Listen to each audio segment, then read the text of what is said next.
أعوذ بالله من الشيطان الرجيم بسم الله الرحمن الرحيم قال سلام عليك سأستغفر لك ربي إنه كان بي حفيا. سورہ مبارکہ مریم ورس نمبر 47. حضرت ابراہیم علیہ السلام کا قصہ بیان ہو رہا ہے اور اس قصے کے ضمن میں وہ ڈائلاگز بیان کیے جا رہے ہیں، وہ مکالمہ بیان کیا جا رہا ہے جو حضرت ابراہیم علیہ السلام اور ان کے چچا آزر کے درمیان ہوا. حضرت ابراہیم علیہ السلام نے اپنی محبت بھری اور شفقت بھری اور ادب بھری گفتگو سے 4 مرتبہ اپنے چچا کو مخاطب کر کے راہ خدا کی طرف آنے کی دعوت دی، اور پھر اس کے بعد جو آزر کا رسپانس تھا اس میں دھمکی تھی اور گھر سے نکل جانے کا حکم تھا. اس دھمکی کے جواب میں، سنسار کیے جانے کی دھمکی کے جواب میں اور گھر سے نکل جانے کے جواب میں حضرت ابراہیم علیہ السلام نے کیا کہا، اس کو اسی آیا یعنی سورہ مریم ورس نمبر 47 میں بیان کیا جا رہا ہے. سو ارشاد قدرت ہوتا ہے کہ قالا، کہا انہوں نے، یعنی حضرت ابراہیم علیہ السلام نے کہا، سلام، سلام ہو، علیکہ، تجھ پر، یعنی آپ پر سلام ہو، سأستغفرو، یہ مغفرت سے نکلا ہے اور استغفار سے نکلا ہے. ابھی آپ نوٹ کر رہے ہوں گے کہ استغفرو نہیں کہا گیا بلکہ کہا گیا سأستغفرو.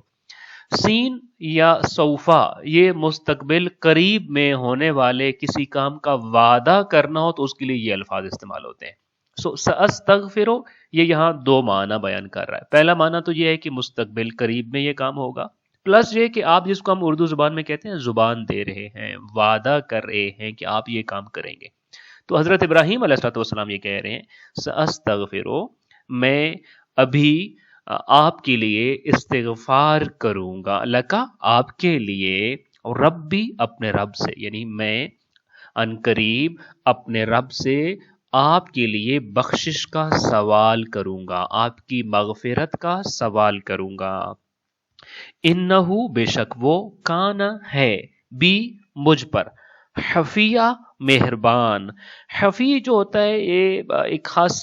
سٹیٹس کہہ لیجئے یا ایک خاص صورتحال کو کہا جاتا ہے.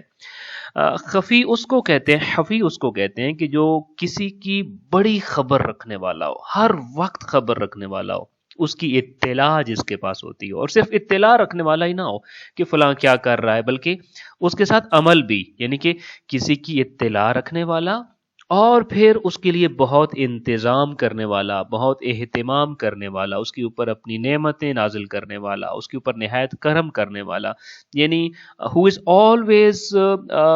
kind to, very kind to somebody، تمام حالات سے آگاہ بھی رہتا ہے اور اس کے اوپر بہت زیادہ کائنڈ بھی رہتا ہے، اس کو تو ہم کہتے ہوتے ہیں حفی. لہذا اب اس پوری آیا کا ترجمہ اس طرح سے ہو جائے گا کہ ابراہیم علیہ السلام نے کہا، اچھا خدا حافظ، آپ پر میرا سلام، میں عنقریب اپنے پروردگار سے آپ کے لیے مغفرت طلب کروں گا، بے شک وہ مجھ پر بڑا مہربان ہے.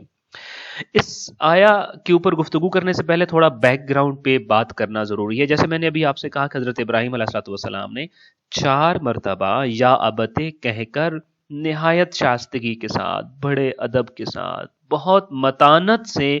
ایک درخواست کی تھی اپنے چچا سے کہ وہ للرحمن ولیہ بن جائیں اور للشیطان عصیہ بن جائیں. یعنی اس سے پہلے ان کے چچا کی حالت یہ تھی کہ وہ للشیطان ولیہ یعنی شیطان کے دوست تھے، اور للرحمن عصیہ اور پروردگار کے معصیت کار تھے. تو انہوں نے کہا کہ آپ اپنا سٹیٹس بدل لیجئے، آپ جو کچھ شیطان کے ساتھ جس ریلیشن میں تھے وہ پروردگار کے ساتھ لے آئیے، اور جو آپ کے سے پہلے پروردگار کے ساتھ رشتہ، رابطہ اور جو آپ کا تصور تھا وہ آپ شیطان کے بارے میں کر لیں. شیطان کے دوست تھے تو اب آپ دوستی پروردگار سے کیجیے، اور اس کا ریزن بھی دیا. اور خدا کے ساتھ آپ معصیت کار تھے خدا کے، تو اب اس کے بعد شیطان کی ہیلوں حربوں کے اوپر اس کی معصیت کیجیے، اس کی مت مانیے. جب حضرت ابراہیم علیہ السلام نے یہ کہا تو اس کے جواب میں آزر نے سنسار کرنے کی دھمکی دی اور گھر سے نکل جانے کا کہا۔ ہم دیکھتے ہیں عموماً ہمارے ہم معاشرے میں جب رہتے ہیں تو دیکھ رہے ہوتے ہیں کہ لڑکے بالے اکھڑ مزاج ہوتے ہیں، جذباتی ہوتے ہیں، غصیلے ہوتے ہیں اور جلد غصے میں آ جاتے ہیں، جبکہ ان کے مقابلے میں بڑی عمر کے افراد اور خاص طور پہ والدین بہت حلیم ہوتے ہیں، بہت صابر ہوتے ہیں، بڑے بردبار ہوتے ہیں، بہت شفیق ہوتے ہیں اور کوئی سا بھی رسپانس بڑا نپا تلا رسپانس دیتے ہیں۔ لیکن ہمیں یہاں بالکل اس کے الٹ نظر آ رہا ہے۔ ہم یہ دیکھ رہے ہیں کہ حضرت ابراہیم علیہ السلام نہایت شائستگی کے ساتھ، متانت کے ساتھ، بہت ادب بھرے لہجے میں، نہایت درخواست کرنے کے انداز میں اپنی گفتگو کو دلیل کے ہمراہ عرض کر رہے ہیں، مگر وہ جو ان سے عمر میں بھی بڑا ہے اور رشتے میں بھی بڑا ہے، وہ اس موقع پہ ہم یہ دیکھتے ہوتے ہیں کہ وہ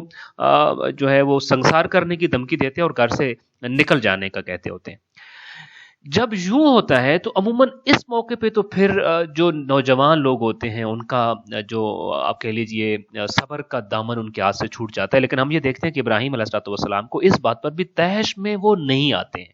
بلکہ وہ نہایت شائستگی کے ساتھ، ادب کے ساتھ، محبت کے ساتھ اور اگلے بندے کی بھلائی اور خیر خواہی کو ہاتھ سے ابھی بھی نہیں جانے دے رہے۔ اور آپ جواب کیا دے رہے ہیں؟ آپ پر خدا کی سلامتی ہو۔ یعنی آزر کے سنسار کرنے کے عمل کا کوئی رد عمل ہی نہیں ہے اس بات میں، تو دھمکی کے جواب میں کوئی رد عمل نہیں دیا جا رہا، جھگڑا بھی نہیں کیا، اور یہاں تک کہ آپ اندازہ کریں حضرت ابراہیم علیہ السلام نے آزر کی گفتگو کو رد بھی نہیں کیا کہ اس کی تردید کی ہو، بلکہ اس موقع پہ جب یہ سچویشن تھی، حضرت ابراہیم علیہ السلام نے خدا کی صفت اور خدا کے ناموں میں سے ایک پاکیزہ نام یا سلامو، یعنی سلام اللہ کا نام ہے، تو یا سلاموں سے تمسک کیا اور پھر خدا کی طرف سے سلامتی کی گڈ وشز کا پیغام دیا ہے اپنے چچا کو۔ یہاں میں اگر یوں کہوں کہ یہ جو گفتگو اور یہ جو مارکہ ہو رہا تھا، یہ واقعتاً ایک بہت بڑا مارکہ ہے۔ یہ حضرت ابراہیم کا اور آزر کا مارکہ نہیں ہے، بلکہ کفر کا اور ایمان کا مارکہ ہے۔ کفر کہہ رہا ہے میں تمہیں سنسار کر دوں گا، میں تجھے قتل کر دوں گا، میں تجھے پتھروں کے ڈھیر تلے مار ڈالوں گا۔ ایمان کہتا ہے سلام علیکہ، میں تیرے لیے سلامتی چاہوں گا، میں تیرے لیے بھلائی چاہوں گا، میں تیرے لیے خیر خواہی چاہوں گا۔ سلمن کا تک وہ جو روایت ہے کہ جو آپ سے برا کرتا ہے آپ نے تو اس کے ساتھ تو اچھا کرنا ہی کرنا ہے۔ پھر جو کفر ہے وہ کہتا ہے میرے گھر سے نکل جا، مجھے تو نظر نہیں آنا چاہیے، میری آنکھوں سے اوجھل ہو جا۔ مگر ایمان کہتا ہے استغفر لک، میں یہاں سے اوجھل ہو کر بھی تیری مغفرت کی دعا کروں گا، تیری بخشش کی دعا کروں گا، یہاں سے جا کر بھی تجھے بھولوں گا نہیں۔ تو بھلانا چاہتا ہے مجھے چونکہ تو کفر ہے، مگر میں ایمان ہوں، ایمان تو نرم دل ہوتا ہے، میں ایمان ہوں، لہٰذا میں پھر بھی تیری خیر خواہی، تیری بھلائی نہیں چھوڑوں گا، تیری بخشش کی دعا تو میرے ہاتھوں میں ہے نا، اس میرے اختیار میں ہے، وہ میں نہیں چھوڑوں گا اور تیری بخشش کی دعا کرتا رہوں گا۔ یہاں جو ہم یہ دیکھتے ہیں کہ دو خاص طور پہ سٹیٹمنٹس ہیں، آپ کہہ لیجیے، یا دو فریزز یا دو جملے ہیں جن پہ ہم نے ابھی گفتگو کرنی ہے۔ پہلا جملہ ہے سلام علیکہ، کہ ابھی آپ کے سامنے بیک گراؤنڈ کلیئر ہو گیا۔ اس بیک گراؤنڈ کے ساتھ سلام علیکہ کا کیا تعلق بنتا ہے؟ سلام علیکہ یہاں پہ جو حضرت ابراہیم علیہ السلام نے کہا ہے، اس کے بارے میں مختلف اقوال یا یوں کہوں کہ دو احتمال پائے جاتے ہیں کہ اس سلام علیکہ کا کیا معنی ہے۔ ایک احتمال تو یہ ہے کہ یہ سلام، اس کو ہم کہتے ہیں سلام رخصت ہے،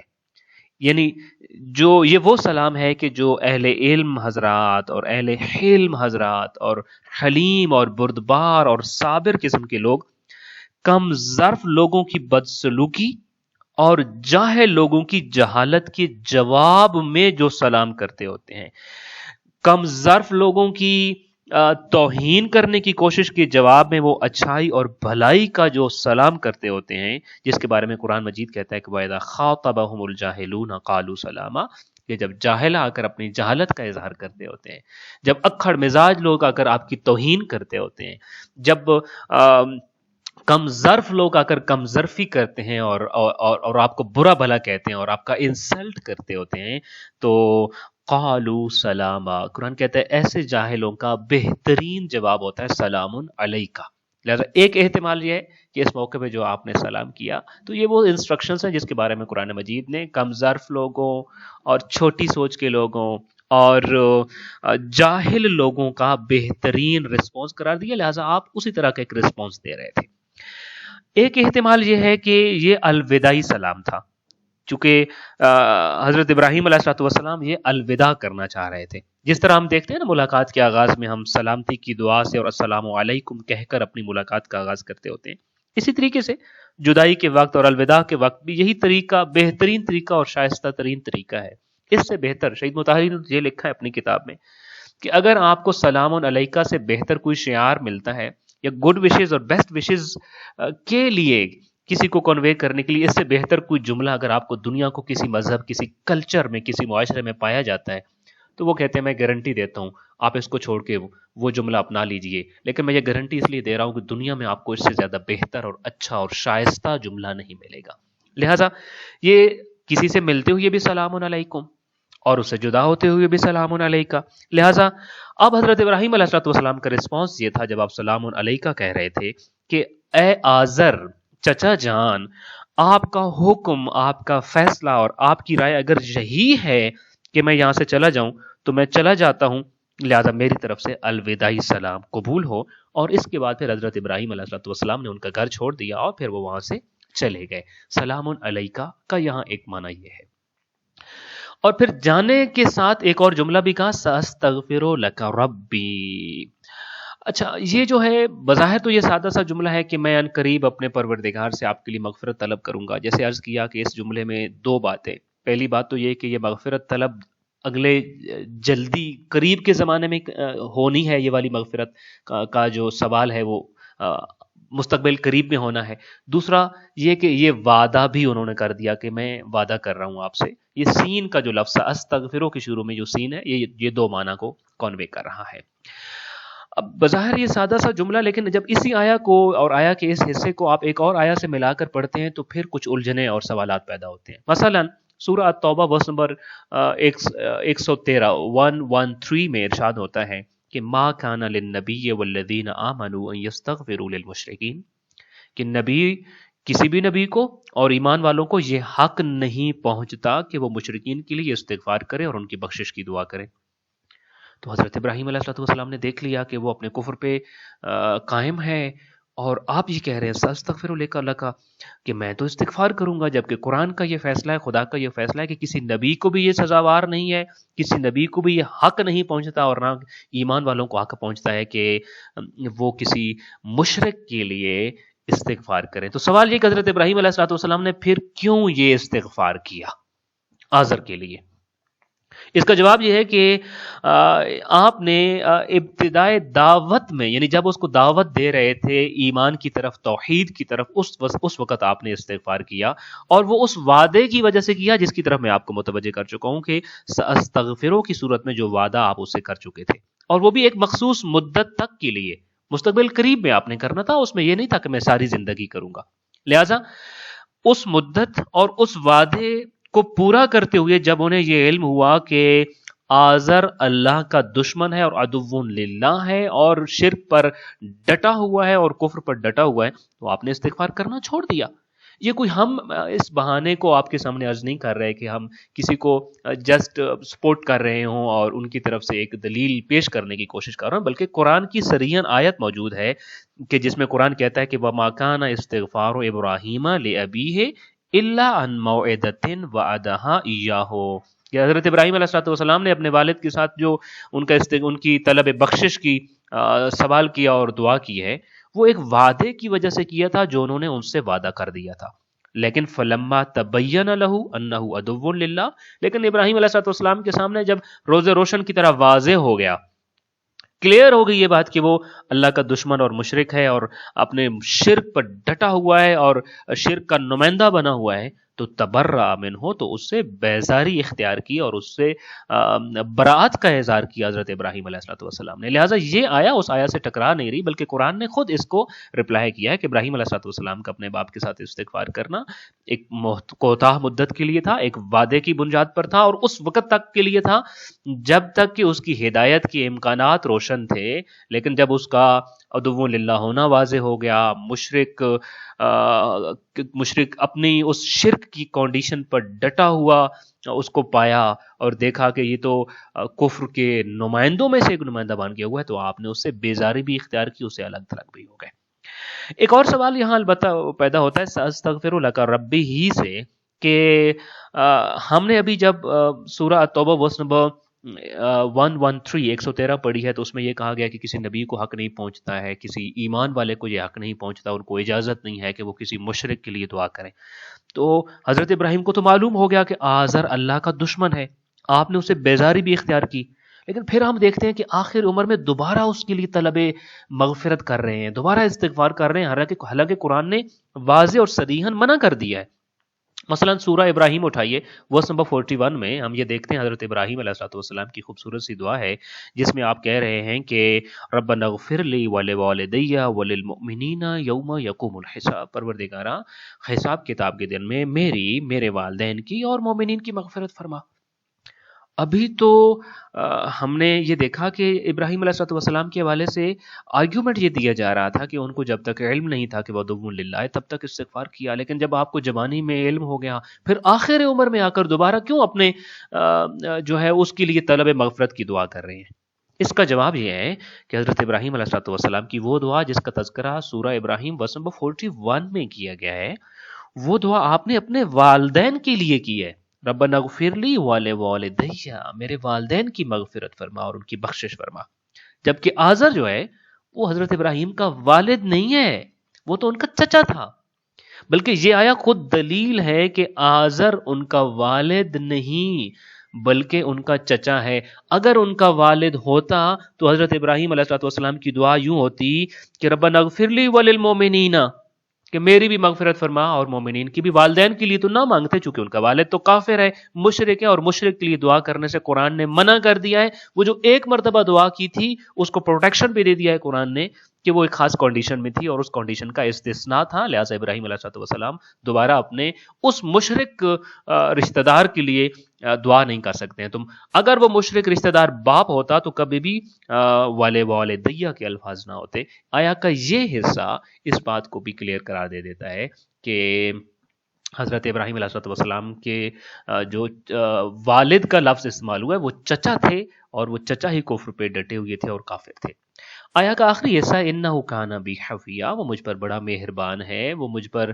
ہمیشہ نظر رکھتا ہے، میرے سے مطلع رہتا ہے اور بہت قائل ہے مجھ سے. ہم یہ دیکھتے ہیں حضرت ابراہیم علیہ السلام کی اگلی آنے والی زندگی، اللہ کی جو حضرت ابراہیم علیہ السلام کے اوپر نعمتیں نازل ہوئیں اور جس طریقے سے اللہ کی ذات نے ان کو نوازا ہے مختلف اعزازات سے اور مختلف نعمتوں سے، اور پھر جس طریقے سے ان کو ابو الانبیاء قرار دیا ہے، یہ یقیناً حضرت ابراہیم علیہ السلام کی وہ انہو کان بی حفیًا کا ایک اور دلیل تھی کہ خالق کائنات سے وہ لو لگاتے تھے، ہمیشہ اس کی طرف متوجہ ہوتے تھے، اور خالق کائنات نے اپنے انعامات سے ان کو نوازا ہے. جب ہم سورہ مریم کی کوئی سی بھی آیا پڑھ رہے ہوتے ہیں تو ہماری خواہش یہ ہوتی ہے کہ صرف ہم اطلاع حاصل نہ کریں کہ تاریخ میں کیا ہوا یا قرآن کیا کہہ رہا ہے، بلکہ وہ ایڈریس یہ سمجھیں وہ ہم سے بات ہو رہی ہے، اور کم از کم to be living with that آیا ایٹ لیسٹ فور 24